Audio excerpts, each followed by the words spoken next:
Hello and welcome to Storytime with Mr. Brown. We continue reading Billionaire Boy by David Walliams, and we're going to be looking at chapter 17, A Knock on the Toilet Door. There are a number of things you don't want to hear when you sit on the toilet.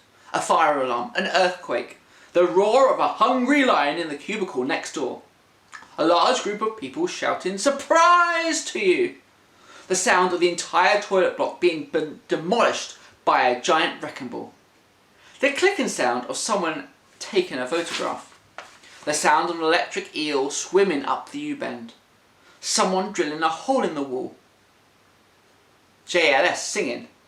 Admittedly, that wouldn't be welcome at any time. A knock on the door. That last one was exactly what Joe heard at break time when he took a seat in the boys' toilet. Rat-a-tat-tat. To be clear, that isn't a knock at your door, readers, it's a knock on Joe's toilet door.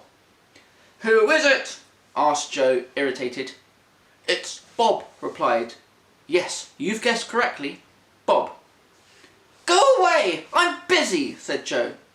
"I need to talk to you." Joe pulled the chain and opened the door. "What do you want?" he said angrily as he made his way to the sink. Bob trailed after him, munching on a bag of crisps. It was only an hour since he'd been eating chips like everyone else, but obviously Bob got hungry very easily. "You shouldn't eat crisps in a toilet, Bob." "Why not?" Because, I don't know, because the crisps wouldn't like it, Joe whacked the tap on to wash his hands. "Anyway, what do you want?" Bob put the bag in his trouser pocket and stood behind his former friend. He looked into Joe's eyes in the mirror. "It's Lauren." "What about her?" Joe had known it. Bob was just jealous. Bob looked away for a second and took a deep breath. "I don't think you should trust her," he said.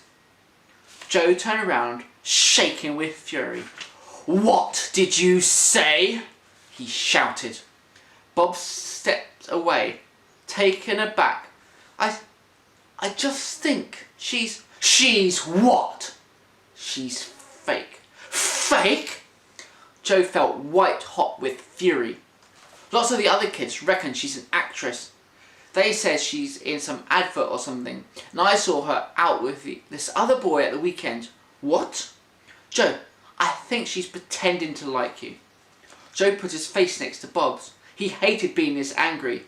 It was scary being out of control. "Say that again!" Bob backed away. "Look, I'm sorry. I don't want to fight. I'm just telling you what I saw." "You're lying." "I'm not." "You're just jealous because Lauren likes me and you're a fatty with no friends at all." "I'm not jealous. I'm just worried for you, Joe. I don't want you to get hurt." "Yeah?" said Joe. "You sound really worried about me when you called me a spoiled brat." "Honestly, Just leave me alone, Bob. We're not friends anymore. I felt sorry for you and talked to you, and that was that." "What did you just say?" You felt sorry for me?" Bob's eyes were wet with tears. I didn't mean..." "What? Because I'm fat? Because the other kids bully me? Because my dad's dead?" Bob was shouting now. "No, I didn't mean..." Joe didn't know what he meant. He reached into his pocket and pulled out a wad of £50 notes and offered them to Bob. "Look, I'm sorry. Here you go. Buy your mum something nice." Bob knocked the money out of Joe's hand and the notes fell onto the damp floor. "How dare you!" "What have I done now?" protested Joe. "What's the matter with you, Bob? I'm just trying to help you." "I don't want your help. I don't want to ever speak to you again." "Fine. And you are the one people should feel sorry for. You're pathetic." Bob stormed out. Joe sighed, then got down on his knees and started picking up the wet banknotes. "That's ridiculous," said Lauren later with a laugh. "I'm not an actress. I don't think I can even get a part in the school play." Joe tried to laugh, but he couldn't quite. They sat together on the bench in the playground, shivering slightly at the cold. Joe found it hard to say the next sentence. He did and didn't want to know the answer. He took a deep breath. Bob said he saw you with some other boy. Is that true? What? Said Lauren. At the weekend. He says he saw you out with someone else. Joe looked straight at her, trying to read her face. For a moment, she seemed to retreat to the back of her eyes. He's a liar, she said after a moment. I thought so, said Joe, relieved. A big fat liar, she continued. I can't believe you were ever friends with him. Well, it was only for a bit, squirmed Joe. I don't like him anymore. I hate him, lying pig.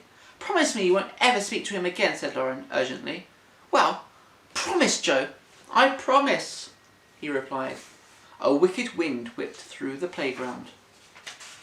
And that is the end of chapter 17.